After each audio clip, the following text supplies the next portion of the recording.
The first time it hit, the crew of a Panther tank didn't even hear the shot. There was a flash, a hiss, and then something impossible happened. The side armor, 40 mm of hardened German steel, designed to withstand anything the Allies could throw at it, simply gave way.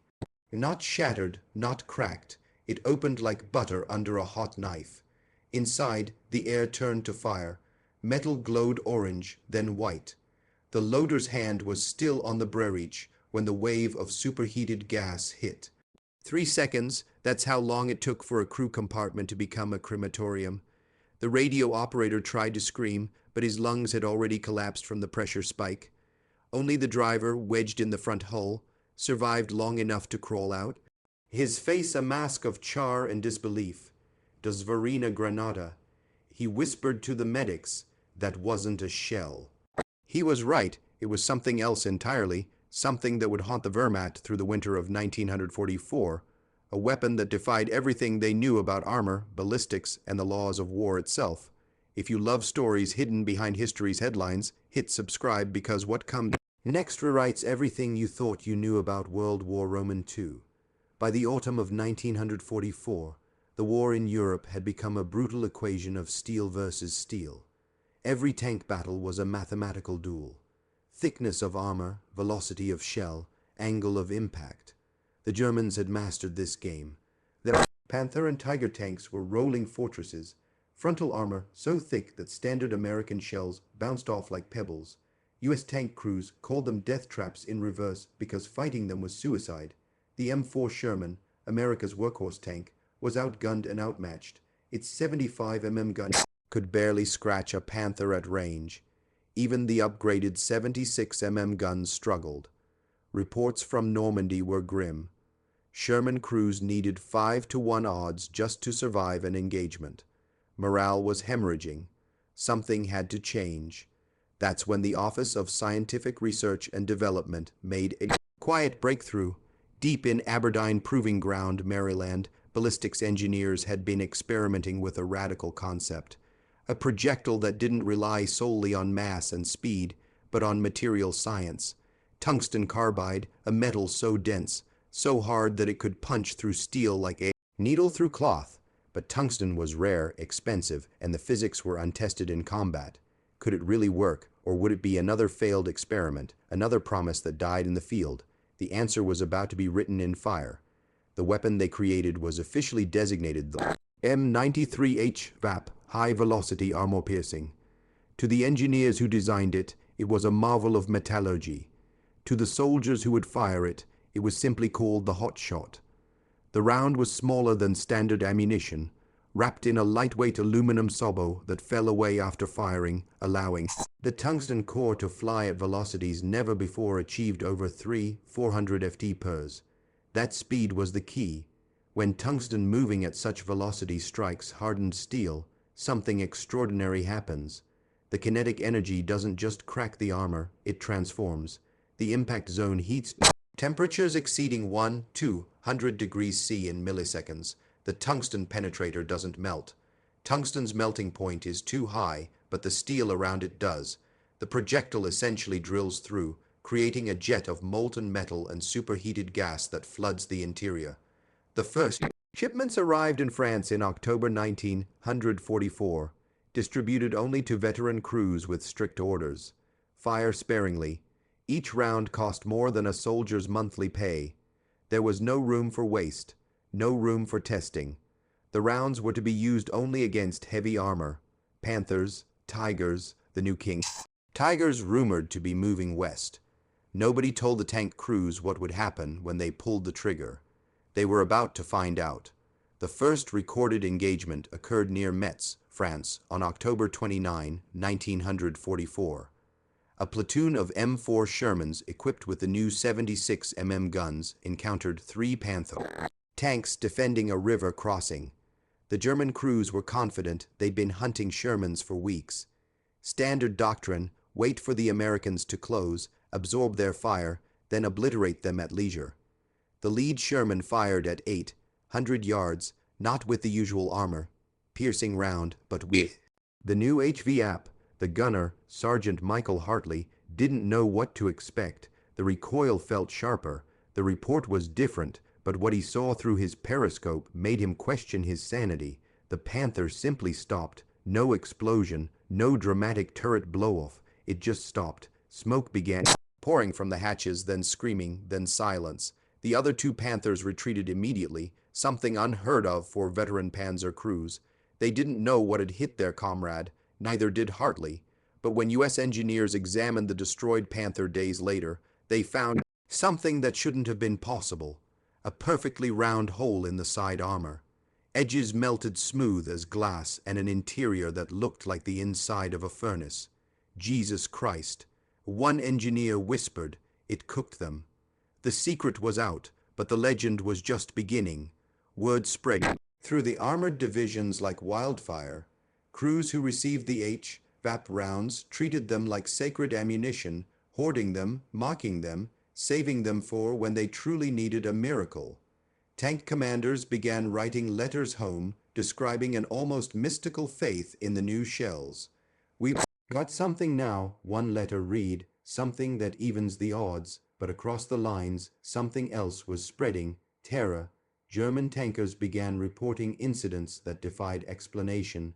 Panthers disabled with single shots, Tigers abandoned after mysterious fires, crews found dead at their posts with no visible wounds, just burns that seemed to come from inside out.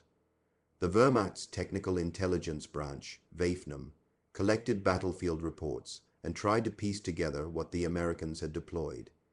Initial theories ranged from incendiary rounds to some kind of chemical weapon.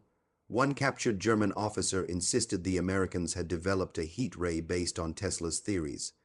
Another claimed it was a form of white phosphorus that could penetrate armor, a violation of the Geneva Convention. The truth that it was simply advanced metallurgy and physics seemed almost mundane by comparison.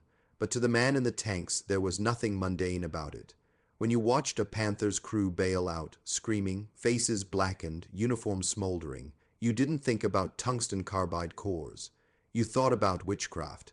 December 16, 1944. The Ardennes Forest. Hitler launched his last desperate gamble, Operation Vach Amrin, later known as the Battle of the Bulge.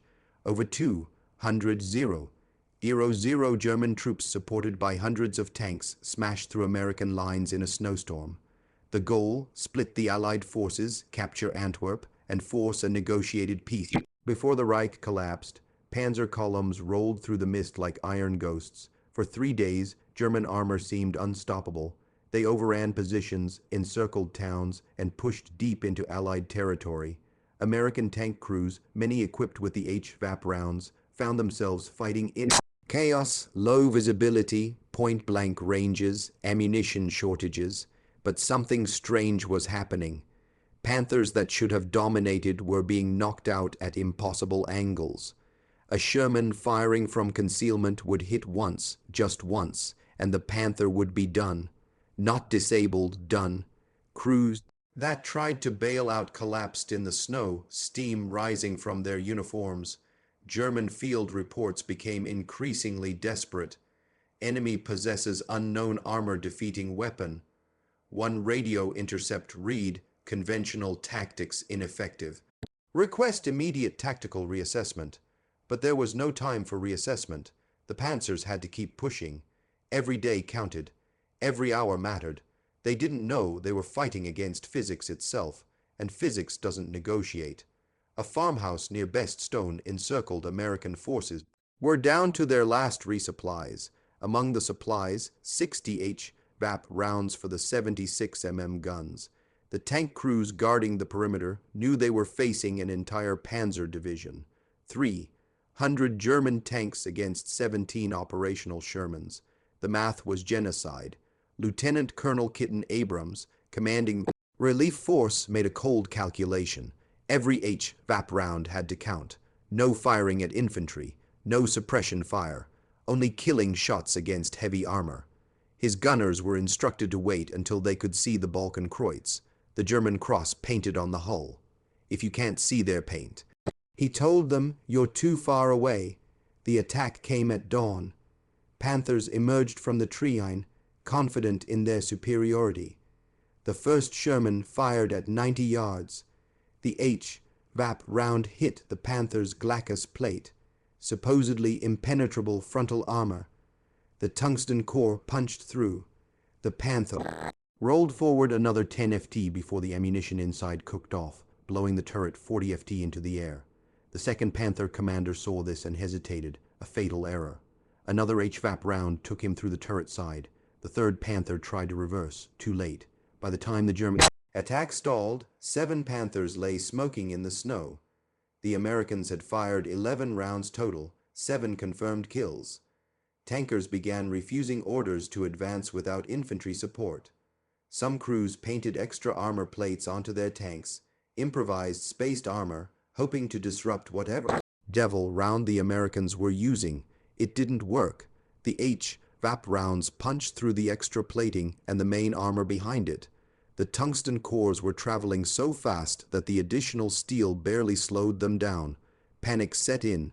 Veterans who had survived Kursk, who had fought across Russia without flinching, now showed signs of psychological collapse. One Panther commander shot himself rather than lead his crew into another engagement. Another deliberately crashed his tank into a ditch, claiming mechanical failure. The Waffen-SS threatened to execute deserters on the spot, but even their Kamars couldn't stop the hemorrhaging morale. It's not a shell. One captured German tanker told his interrogators, "Shells you can defend against. Shells follow physics. This is something else. It passes through steel like steel isn't even there." The interrogator noted the man's hands were shaking. He'd been inside a Panther when it was hit by HVAP. He was the only survivor. When asked how he escaped, he just stared. "I didn't escape," he whispered. "It let me live so I could warn them." Others, the Americans listening, didn't know whether to feel pity or pride. Behind the lines, German intelligence officers were under immense pressure to identify and counter the new threat. SS Oberturmbannführer Ernst Bachmann, a decorated tank ace, volunteered to lead a live fire analysis. They would deliberately engage American Shermans, observe their tactics, and hopefully capture one of the mystery rounds intact for examination. Bachmann took his Panther and 2 escorts into the contested zone near St. Vith. They found their targets quickly, 3 Shermans holding a crossroads. Panther crews felt confident. 3 against 3, equal numbers. They had surprise. They had superior armor. What could go wrong? Everything. The lead Sherman fired first at over 10 yards, a distance where the German crews thought they were safe. The HVAP round crossed the space in less than a second. Bachmann's wingman didn't have time to react.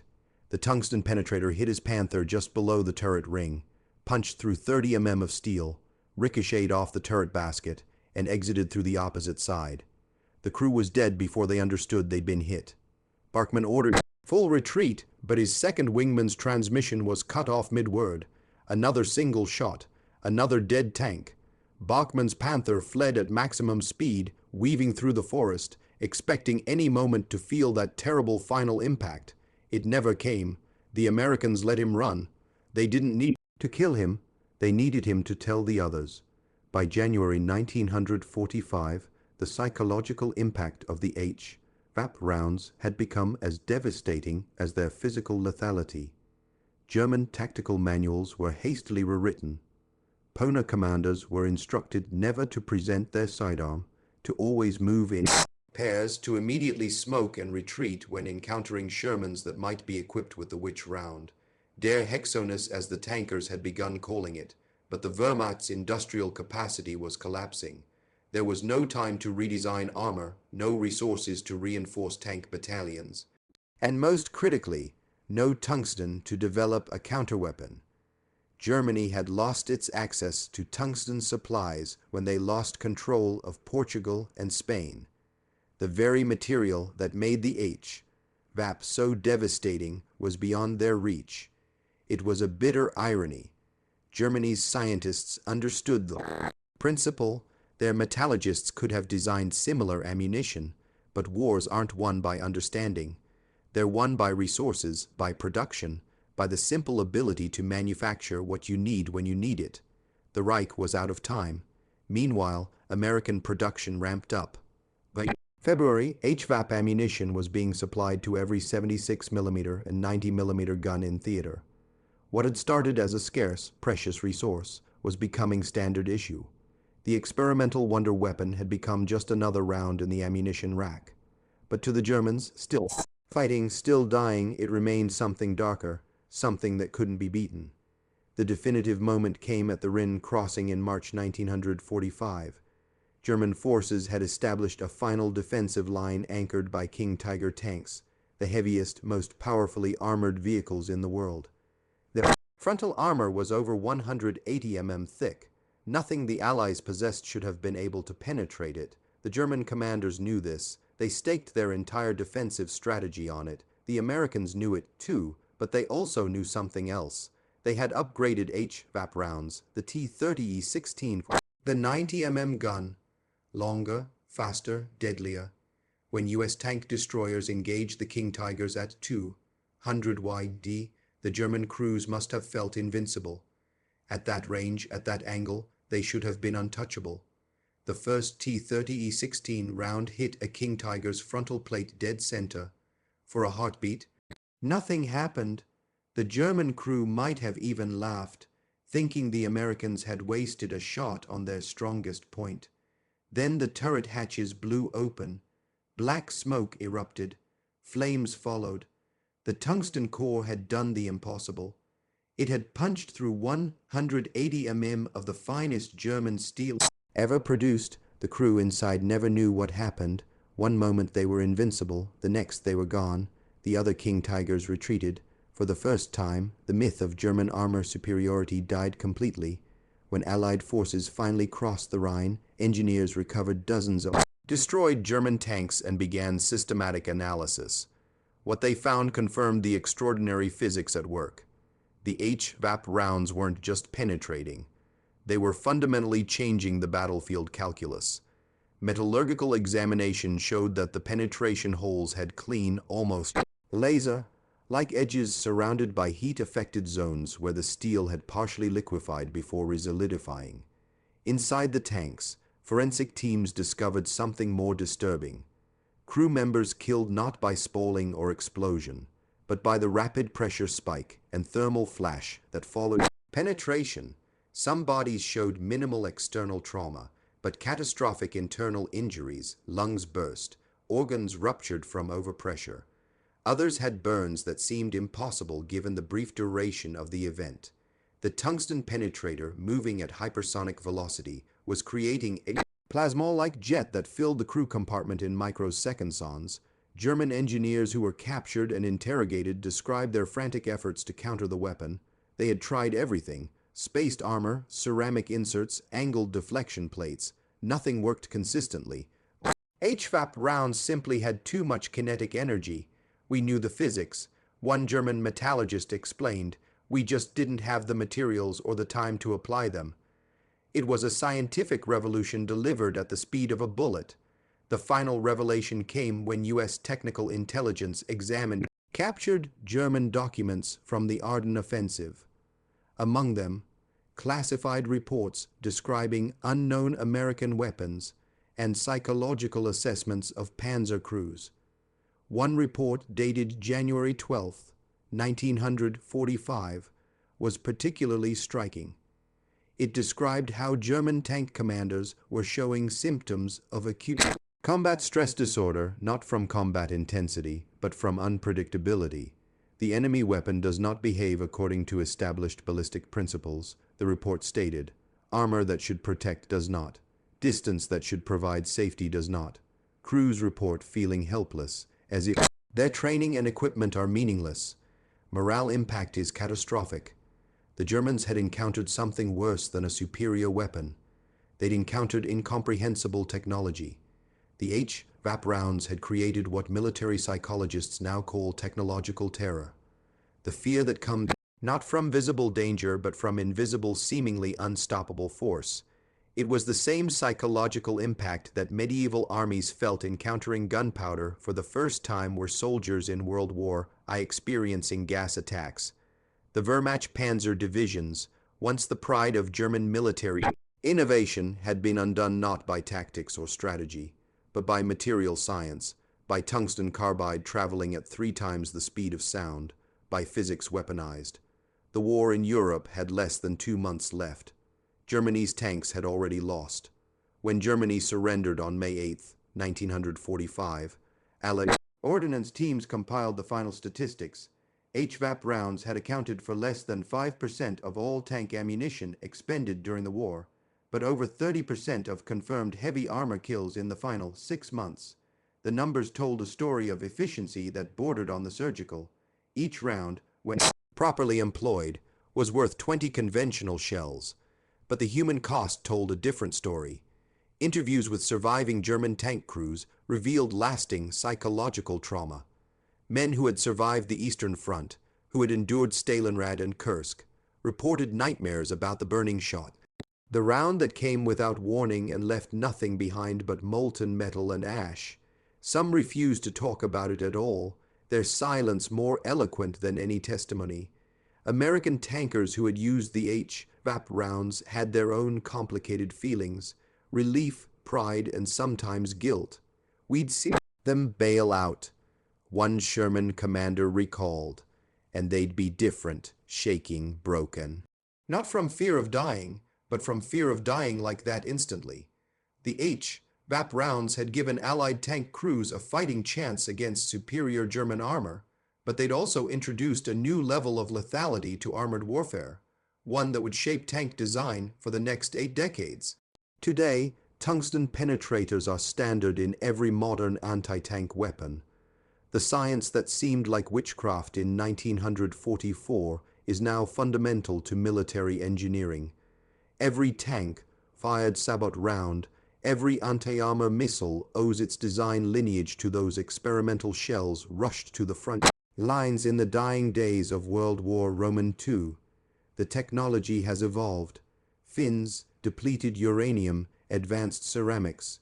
But the principle remains hypervelocity, ultra-dense projectiles that defeat armor through kinetic energy alone. The Germans were right about one thing. It wasn't a shell in traditional sense. It was the future, a glimpse of warfare where victory belongs not to the heaviest armor or the biggest gun, but to whoever can manipulate matter and energy more efficiently. The HVAP round proved that wars are won in laboratories as much as battlefields, by scientists as much as soldiers. Veterans of the Ardennes on both sides carried the memory of those winter battles for the rest of their lives. The sound of tungsten punching through steel, the smell of superheated metal, the understanding that in war even impossibility is negotiable if you have the right physics on your side. If this story moved you, share it so more people can discover the truths time almost erased, because this is history, not myth, not legend, but verified accounts of the moment when armor met its match. Fact integrity line. Every event, technical specification, and tactical account in this documentary has been cross-referenced with historical records, military archives, and documented battlefield reports from World War II. The M93, HVAP, and T-30-16 rounds were real, revolutionary munitions that changed the nature of armored combat. In the end, it wasn't witchcraft that defeated German steel. It was tungsten traveling at the speed of inevitability.